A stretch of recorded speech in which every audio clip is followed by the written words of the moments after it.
C'est au quotidien flamand de Standard de ce week-end tient ses propos. Voici ce qu'il explique. Une partie significative de la communauté musulmane a dansé à l'occasion des attentats.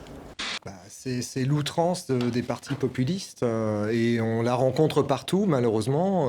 Je porte un jugement de valeur en Suisse, dans les pays de l'Est, en France on l'entend également.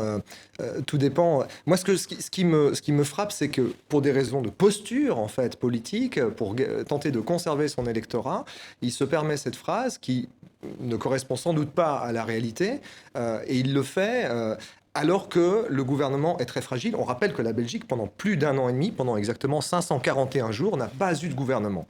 Plus que la Palestine. Oui, c'est le record mondial. C'est un record mondial. Et c'est le paradoxe, c'est que la Belgique se trouve aujourd'hui dans cette situation qu'elle a vécu une union sacrée après les attentats, elle a fait corps véritablement. Aujourd'hui, comme en France, comme ailleurs, on règle ses comptes en montrant des coupables, la police, cafouillage policier, etc. Et en même temps, paradoxalement, derrière cette fragilité, il y a un pays très fort qui est capable de vivre 541 jours sans gouvernement. C'est un peu un paradoxe belge, non ? C'est vrai, on est dans l'outrance. C'est l'outrance qui est choquante parce qu'on sait elle a des arrière-pensées.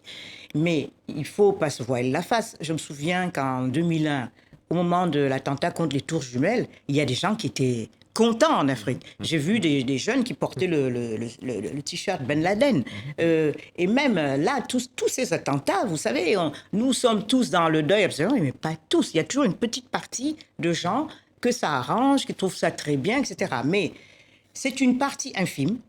Et pour les raisons qu'on sait, comme les terroristes d'ailleurs, c'est une petite partie infime. Voilà. Mais vouloir tirer un parti de ça et faire de la politique avec, c'est ça qui est justement condamnable, puisque c'est pas constructif. Et puis, ça ne tient pas compte de l'immense majorité qui est, comme tout le monde, c'est-à-dire totalement effarée par les attentats.